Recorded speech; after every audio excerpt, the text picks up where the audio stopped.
ମୁଁ ସ୍ମିତା ଆପଣ ସମସ୍ତଙ୍କୁ ସ୍ୱାଗତ କରୁଛି ଲର୍ନ ଇନ୍ ପାଇପଲାଇନ୍ ଚ୍ୟାନେଲକୁ। ଏହି ଚ୍ୟାନେଲରେ ଆମେ ପାଞ୍ଚ ଧାଡିରେ ମହାପୁରୁଷଙ୍କ ଜୀବନୀ ବିଷୟରେ ଜାଣନ୍ତି। ଯେତେବେଳେ ପାଞ୍ଚ ଧାଡିରେ ଜାଣନ୍ତି ଅଧିକା ଜାଣିବାକୁ ଇଚ୍ଛା ହୁଏ।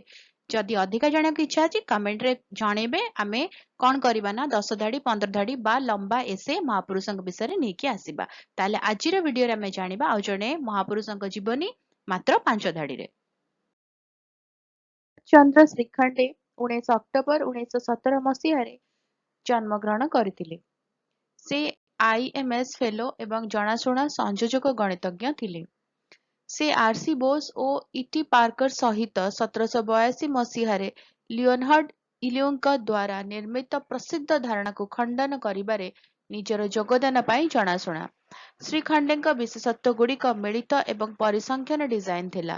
ପରିସଂଖ୍ୟାନ ଡିଜାଇନରେ ଶ୍ରୀଖଣ୍ଡେ ଗ୍ରାଫ ବ୍ୟବହୃତ ହୁଏ। ତାଙ୍କର 21 ଏପ୍ରିଲ 2020 ମସିହାରେ ଦେହାନ୍ତ ହୋଇଥିଲା। ରହୁଛି ଦେଖା ଆଗାମୀ ଭିଡିଓରେ। ନମସ୍କାର।